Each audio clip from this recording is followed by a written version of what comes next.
여러분 안녕하세요. 유료오염 손해배상보장법 강의 제28강을 시작하도록 하겠습니다.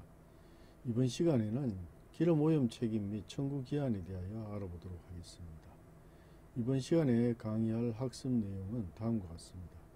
기름 유출 사고 시 누가 책임을 져야 하는지, 두 번째 책임이 언제 누구에게 있는지, 그리고 책임이 면제되는 경우는 언제인지, 또 기름오염 피해에 대한 배상을 언제까지 청구할 수 있는지, 다음은 일반 선박 소유자의 책임 범위에 대한 법적 기준에 대하여 알아보겠습니다.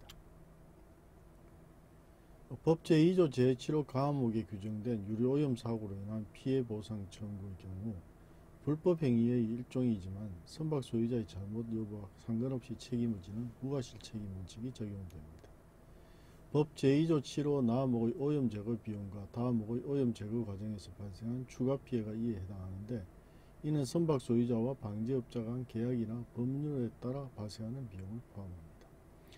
유류 저장 부선에서 기름이 유출되거나 배출되어 발생하는 외부 피해는 선박 소유자가 책임져야 할 주요 청구에 해당합니다.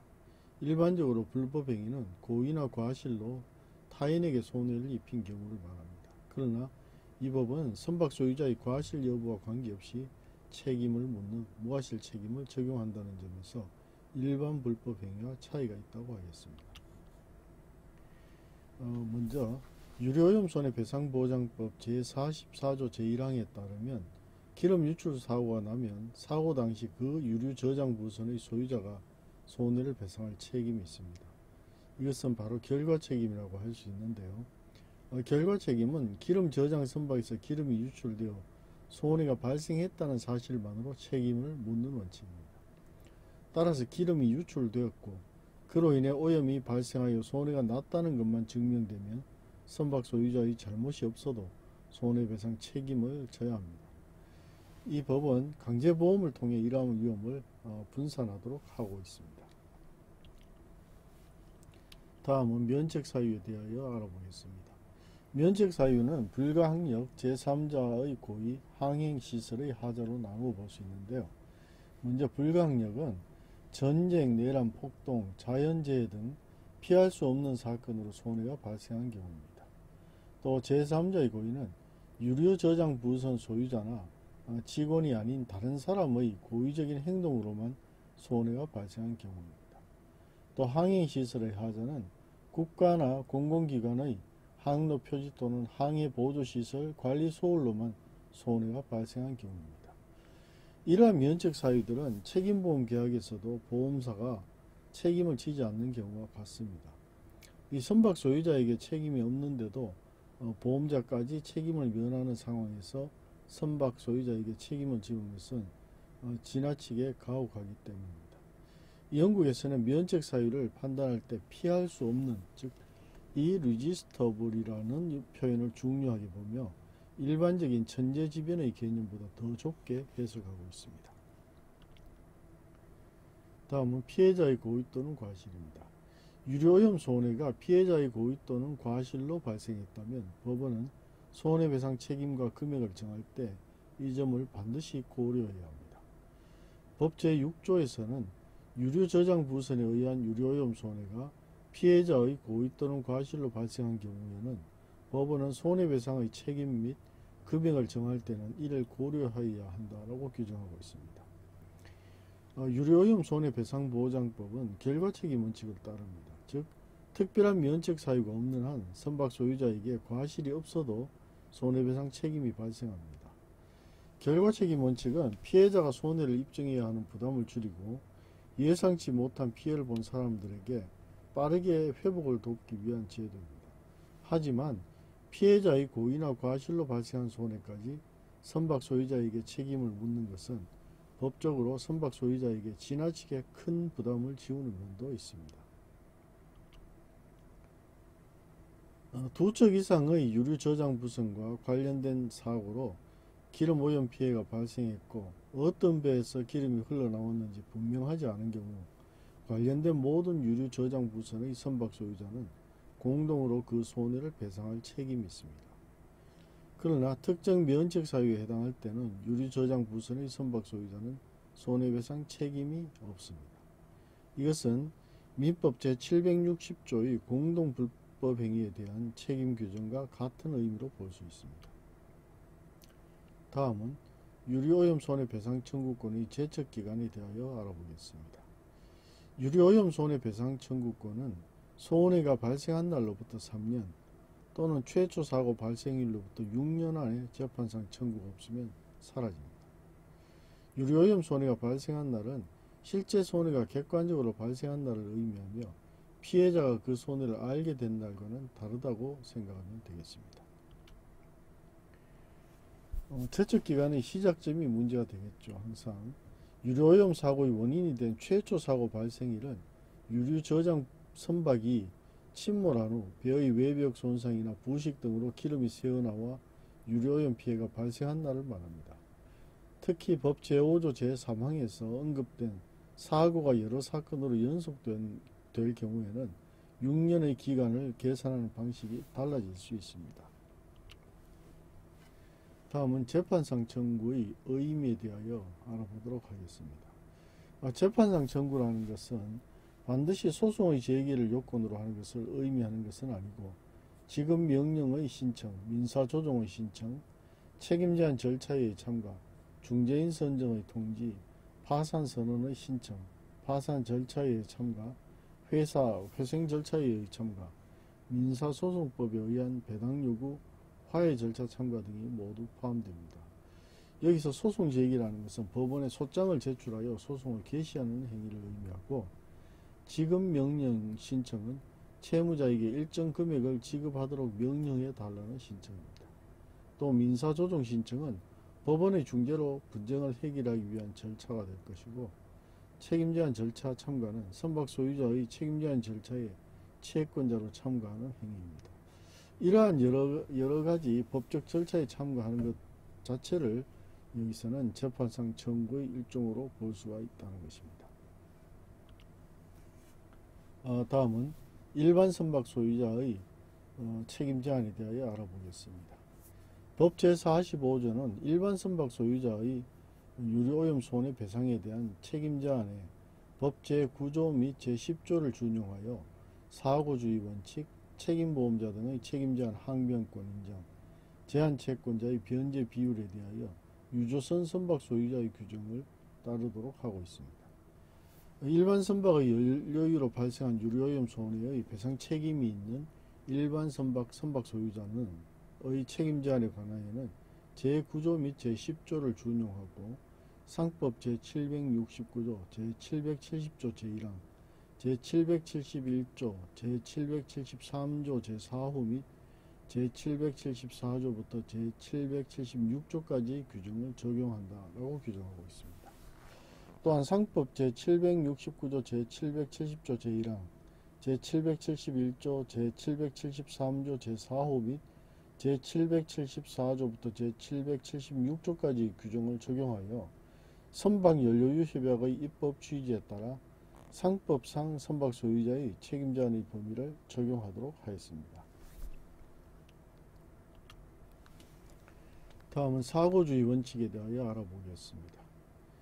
법 제9조 준용은 책임 제한은 일반 선박마다 같은 사고로 인하여 생긴 모든 제한 채권에 미친다라고 규정하여 책임 제한이 일반 선박을 단위로 동일한 사고에서 생긴 각 책임 한도에게 대응하는 선박 소유자에 대한 모든 채권에 미친다는 원칙을 규정하고 있습니다.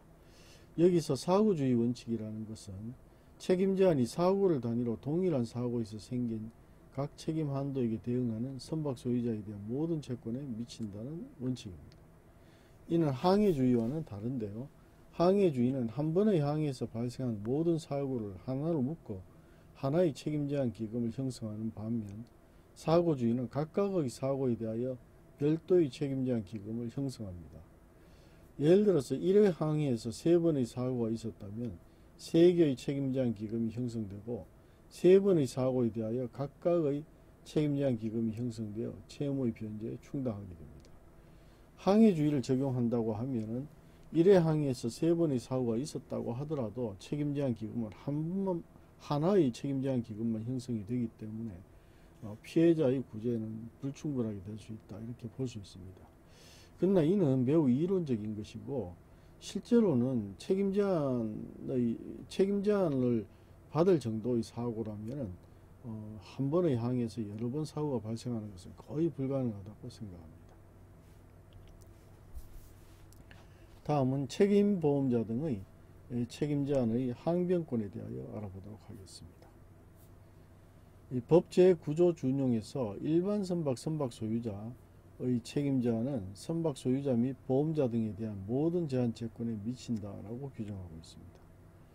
이 문구는 소위 선박 소유자의 책임보험자가 배상책임보험상의 직접 청구권 규정에 의하여 피해자로부터 직접 보험금에 대한 청구가 있을 경우에 선박 소유자와 동일한 내용의 책임 제한의 항변권을 행사할 수 있다는 점을 명문으로 규정한 것입니다. 이 책임보험에서는 제3자는 보험자에게 대한 직접 청구권이 있고 이때 보험자는 피보험자가 그 사고에 관하여 가지는 항변으로서 제3자에게 대항할 수 있으므로 보험자는 피보험자의 책임 제한 역시 주장할 수 있다는 이러한 논리라고 하겠습니다. 다음은 책임보험자의 항변권을 인정하는 이유에 대해서 설명을 드리겠습니다. 그 이유는 크게 피해자 보호와 보험자 지위의 균형, 또 제3자를 위한 보험의 특성에서 알 수 있는데요.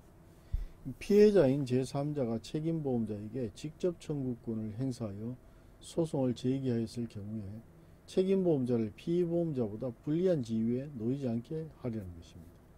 또 책임보험의 직접 청구권을 규정한 것은 책임보험이 제3자를 위한 보험이기 때문에 피해자인 제3자가 직접 보험금 청구권을 행사하는 것이 타당하다는 논리에 근거한 것입니다. 이 상법 제724조에 의하여 제3자에게 보험자에 대한 직접 청구권을 인정하고 있으므로 당연히 책임보험자도 피보험자의 책임 제한의 항변을 원용하여 책임 제한을 주장할 수 있습니다. 상법 해상편이 책임보험자를 책임 제한을 원용할 수 있도록 명문의 규정을 두고 있지 않고 책임보험에 관한 상법 제724조의 해석문으로 항변권을 인정하고 있으나 유료오염 손해배상보장법은 이를 입법적으로 해결하고 있습니다. 다음은 책임 제한의 주체 확장에 대하여 알아보도록 하겠습니다. 결과적으로 유료오염 손해배상보장법상 책임 제한의 주체는 선박 소유자, 선체 용선자 외에 이들의 책임보험자를 포함하는 것으로 확장이 되었다고 하겠습니다. 다만 조문이 책임보험자 등으로 규정한 것은 법 제2장 제2절에서 유료오염 손해배상보장계약이라는 용어를 사용하여 보험계약 외에도 일반 선박의 선박 소유자의 배상의무 이행을 담보하는 계약을 포괄적으로 인정하고 있기 때문입니다. 따라서 예를 들어서 은행에서 보증을 해줬다, 보증서를 발행했다고 하면 이 은행도 역시 그 책임보험자와 같은 지위에서 항변권을 행사할 수 있다, 이렇게 보겠습니다. 그래서 일반 선박의 그 유료오염 손해배상보장 계약과 관련해서는 유료오염 손해에 대한 제1차적인 책임 주체는 선박 소유자가 될 것이고 또 선박을 임차하여 운항하는 선체 용선자도 연대하여 책임을 지게 됩니다.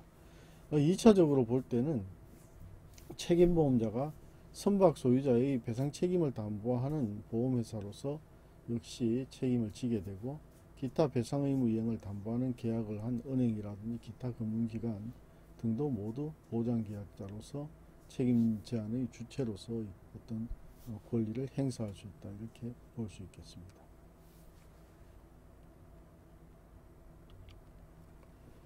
다음은 제한채권자의 변제 비율에 대하여 알아보겠습니다. 법 10조 제10조 준용은 제한채권자에 대한 변제액의 배분 원칙을 정한 것입니다.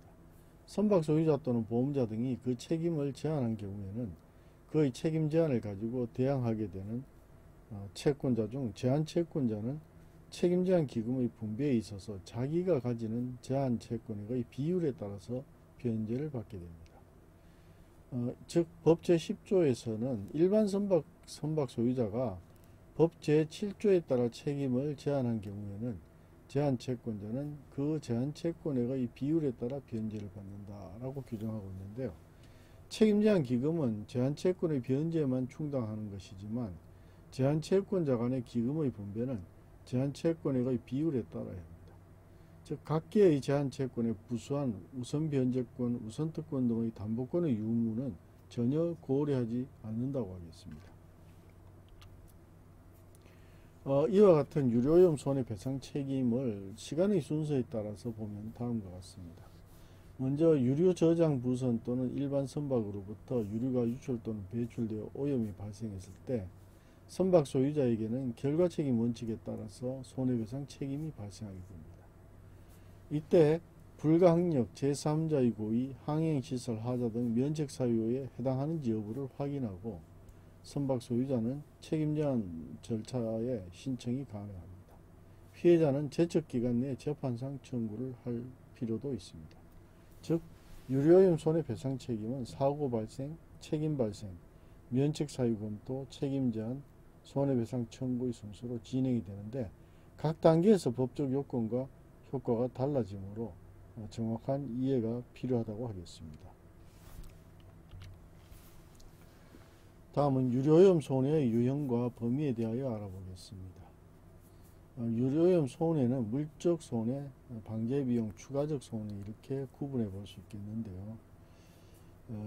그 법 제2조 제7호에서는 이러한 손해를 포괄적으로 규정하고 있으며 선박 소유자는 이에 대한 배상 책임을 모두 부담하게 됩니다. 먼저 물적 손해는 오염으로 인한 재산 손해, 업권 침해로 인한 손실, 관광업 등 수입 감소, 해안 및 시설 오염 피해 등이 있습니다. 또 방제 비용은 오염 확산을 방지하기 위한 조치 비용, 청소 및 정화 작업 비용, 오염 물질 수거 및 처리 비용, 또 환경 보건 비용 등이 들어갑니다.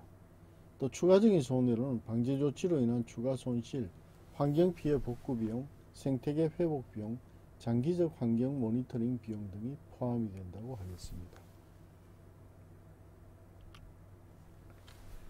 다음은 책임제한 절차의 진행에 대하여 알아보겠습니다. 책임제한 절차는 선박 소유자가 관할 법원에 책임제한 절차 개시 신청을 하게 되면 법원이 책임제한 절차 개시 결정을 하고 공고를 하게 됩니다. 물론 개시 결정을 하기에 요건이 미비될 경우에는 개시를 하지 않고 않을 수가 있겠죠. 다음은 채권자들이 채권을 신고하고 법원이 조사하게 되고요. 제한 채권액의 비율에 따라 배당표를 작성하게 됩니다. 확정된 배당표에 따라 채권자들에게 다시 배당을 하게 됩니다. 이 책임제한 절차는 신청, 개시 결정, 채권 신고, 배당표 작성, 배당 실시의 순서로 진행되는데요. 이 과정에서 제한 채권자는 자신의 채권을 신고하고 제한 채권액의 비율에 따라 변제를 하게 됩니다. 유료오염 손해배상 관련 판례를 분석해 보면 다음과 같이 알 수 있습니다.